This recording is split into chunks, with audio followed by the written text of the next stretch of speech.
بلا فصل سیدنا صدیق اکبر رضی اللہ تعالی عنہ ہیں۔ ایک ہے کہ آپ نے فرمایا، یہ بھی حدیث ہے، یہ کام کرو، یہ بھی حدیث ہے۔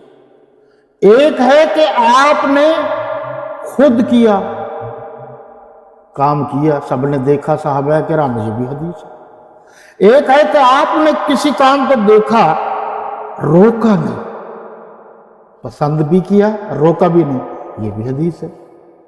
حضرت صدیق اکبر رضی اللہ تعالیٰ عنہ وہ واحد شخصیت ہیں جن کو اللہ کے نبی صلی اللہ علیہ وسلم نے کہا کہ مصلی پر آؤ، پھر آپ حضرت عباس اور حضرت علی رضی اللہ تعالیٰ عنہما کے کندھوں پر ہاتھ رکھ کر تشریف لائے تو حضرت صدیق اکبر رضی اللہ تعالیٰ عنہ پیچھے ہٹنے لگے، نماز پڑھا رہے تھے وہ، تو آپ صلی اللہ علیہ وسلم نے اشارہ کیا، اور پھر بھی صدیق یہ کیسے گوارا کر سکتا تھا، صدیق اکبر رضی اللہ عنہ، کہ میرے نبی تشریف لائیں اور میں نبی کی جگہ پر ہوں، یہ تو ہو ہی نہیں سکتا۔ حضرت صدیق اکبر رضی اللہ عنہ تھوڑا سا پیچھے ہٹ گئے، اللہ کے نبی صلی اللہ علیہ وسلم سب سے آگے، ان کے پیچھے حضرت صدیق اکبر رضی اللہ عنہ، ان کے پیچھے باقی صحابہ۔ یہ جو بعض مولوی لا علمی کی وجہ سے کہہ دیتے ہیں کہ حضرت صدیق اکبر سب سے آگے تھے، صحابہ میں سب سے آگے تھے، نبی کریم سے پیچھے تھے، یہ ذہن میں رکھ لیجیے۔ آپ صلی اللہ علیہ وسلم فعل ہے، آپ آگے، آپ پیچھے ہٹ گئے، یعنی حضرت صدیق اکبر پیچھے ہٹ گئے، سب سے آگے حضور، ان کے پیچھے حضرت صدیق اکبر، پیچھے باقی سارے صحابہ۔ تو میرے نبی امامت کرا رہے تھے، حضور صلی اللہ علیہ وسلم، حضرت صدیق اکبر تک آواز آ رہی تھی کیونکہ آپ صلی اللہ علیہ وسلم علیل تھے، بیمار تھے، پیچھے وہ زور سے کہہ رہے تھے۔ اب یہ میرے نبی کا فعل ہے، ایک ہے فرمان کہ آپ نے فرمایا مرو ابا بکر فلیصلی بالناس، جاؤ کہہ دو صدیق اکبر رضی اللہ عنہ سے کہ وہ نماز پڑھائے۔ ام المومنین سیدہ عائشہ الصدیقہ سلام اللہ علیہا نے فرمایا یہ میں کہہ رہا، ان کی تو اہلیت تھی، ہماری تو ماں ہے، کہ آقا وہ کمزور دل ہے، انہ رقیق القلب، وہ کمزور دل ہے۔ آپ نے پھر فرمایا، 3 دفعہ فرمایا، پھر دیکھیے فرمایا خود تشریف لے آئے، 2 ہو گئی، اور اس فعل کو پسند کیا۔ آپ کی زندگی میں 17، دوسری روایت میں 21 نمازیں پڑھائی ہیں حضرت صدیق اکبر رضی اللہ تعالی عنہ نے، پڑھائی۔ ایک صحابی رسول ایسا نہیں جس نے صدیق اکبر رضی اللہ تعالی عنہ کے پیچھے نماز نہ پڑھی یا انکار کیا۔ بعض کتابوں میں تو یہ بھی آتا ہے کہ ایک مرتبہ حضور صلی اللہ علیہ وسلم نے، آپ کا حجرہ مبارکہ مسجد نبوی کے ساتھ تھا، تو آپ نے کپڑا، یعنی جو کھڑکی تھی، یوں سمجھ لیجئے کھڑکی سے کپڑا ادھر ادھر کر کے دیکھا کہ میں نے جو ان کو سمجھایا تھا، پڑھایا تھا، ویسے ہی کر رہے ہیں، تو دیکھا سب کے سب حضرت صدیق اکبر رضی اللہ تعالیٰ عنہ کے پیچھے نماز پڑھ رہے ہیں۔ آپ نے خوشی کا اظہار کیا۔ اب میں نے 3 باتیں کی، کہ تینوں سے ثابت ہے، تینوں باتوں سے ثابت ہے کہ اللہ کے نبی کے بعد حضور صلی اللہ علیہ وسلم کے پروگرام اور مشن کا وارث حضرت صدیق اکبر رضی اللہ تعالی عنہ۔ اب ذرا اس بات پر آپ غور کریں گے، مولانا شیخ العرب والعجم سید حسین احمد مدنی رحمت اللہ تعالی علیہ نے لکھا، آپ نے سیاسی باتیں ان کی سنی ہیں، مذہبی بات بھی سن لیجیے۔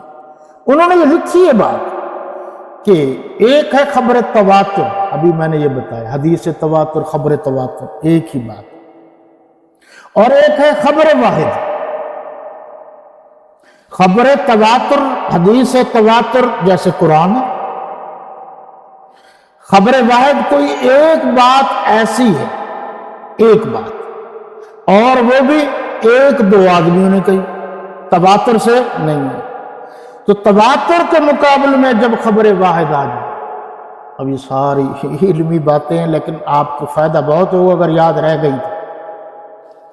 اگر تواتر کے مقابلے میں خبر واحد آ جائے تو خبر واحد کو چھوڑ دیا جائے گا، خبر تواتر کو نہیں چھوڑا جائے گا. اگر آج کوئی کسی کتاب میں یہ حوالہ دیتا ہے کہ حضرت صدیق اکبر رضی اللہ عنہ نعوذ باللہ پہلے خلیفہ نہیں تھے، تو خبر تواتر کیا ہے کہ آپ تھے. قرآن نے بھی کہا کہ تھے، حضور نے بھی عملاً آپ کو مصلی پر کھڑا کر دیا. اب کوئی کہتا ہے تو وہ بات غلط ہے، وہ جھوٹ ہے، اس بات کو چھوڑ دیا جائے گا. اللہ کے فرمان اور عمل کو کسی صورت نہیں. اب یہ بنیادی باتیں جب تک آپ ان کو ذہن میں نہیں رکھیں گے آپ کو لوگ دھوکہ دیتے رہیں گے. حضرت علی رضی اللہ تعالی عنہ نے حضرت صدیق اکبر رضی اللہ تعالی عنہ کے ہاتھ پر بیعت بھی کی اور نمازیں بھی پیچھے پڑھی. کبھی حضرت علی المرتضیٰ رضی اللہ تعالیٰ عنہ نے ایسا نہیں کیا کہ پیچھے نماز نہ پڑھی ہو اور حضرت علی المرتضیٰ رضی اللہ عنہ نے گھر نماز پڑھ لی، علیحدہ نماز پڑھ لی. ایسا نہیں ہے. میں دو باتیں کر رہا ہوں. ایک تو کوئی نماز حضرت علی المرتضیٰ نے ایسے نہیں جو پیچھے نہ پڑھی، الگ پڑھی یا گھر پڑھی. اگلی بات بھی کر رہا ہوں، حضرت علی المرتضیٰ رضی اللہ تعالی عنہ نے زندگی بھر کبھی بھی یہ نہیں کہا کہ حق کے خلافت میرا تھا، حضرت صدیق اکبر رضی اللہ عنہ کیوں لے گئے. تیسری بات بھی کہہ رہا ہوں کہ اگر اختلاف ہوتا تو آپ کو پتہ ہے کہ اللہ کے نبی صلی اللہ علیہ وسلم جب اس دنیا سے ہمیشہ کے لیے اپنی امت کو چھوڑ کر اللہ کے قانون اور ضابطے کے مطابق چلے گئے، پردہ کر گئے، تشریف لے گئے، تو آپ صلی اللہ علیہ وسلم کے بعد تقریباً 6 مہینے بعد حضرت سیدہ فاطمہ الزہرا رضی اللہ تعالی عنہ، یاد رہے حضرت فاطمہ رضی اللہ عنہ 3 رمضان المبارک اور یہ ہجری بھی غالباً 11 تھی، اور اس میں آپ صلی اللہ علیہ وسلم کے 6 مہینے کے بعد یہ بھی اس دنیا سے تشریف. جب آپ صلی اللہ علیہ وسلم کی چھوٹی بیٹی، لاڈلی بیٹی اور آخری بیٹی جب اس دنیا سے تشریف لے گئیں تو اعلان ہوا، سارے صحابہ کرام رضوان اللہ تعالی علیہم اجمعین جمع ہو. حضرت حسن بھی، حضرت حسین بھی، حضرت عمر بھی، حضرت صدیق بھی، حضرت علی بھی، حضرت طلحہ بھی، حضرت عثمان بھی، سارے صحابہ کرام جو موجود تھے اس دنیا میں تشریف لیا. حضور صلی اللہ علیہ وسلم کی آخر لخت جگر تھی. حضرت صدیق اکبر رضی اللہ تعالی عنہ نے حضرت علی رضی اللہ تعالی عنہ سے فرمایا، علی آپ آگے بڑھیں، آپ نماز جنازہ پڑھیں، اس لیے کہ آپ کی اہلیہ ہے. یہ الفاظ تاریخ میں موجود ہیں، تاریخ الخلفاء علامہ سیوطی اور باقی کتابوں میں بھی یہ باتیں ہیں. جو یہ تاریخی جملہ ہے وہ 2 باتیں بھی ذہن میں رکھیے جو حضرت علی سے رضی اللہ تعالیٰ عنہ کی. یہ تیسری بات کر رہا ہوں کہ آپ نے فرمایا، کس نے؟ حضرت علی رضی اللہ تعالیٰ عنہ، انت امامنا فی الدنیا والآخرہ. صدیق اکبر رضی اللہ تعالیٰ عنہ آپ ہمارے دنیا کے بھی امام ہیں، آخرت کے بھی امام ہیں، آپ نماز جنازہ پڑھیں. چنانچہ حضرت صدیق اکبر رضی اللہ تعالیٰ عنہ نے نماز جنازہ پڑھائی.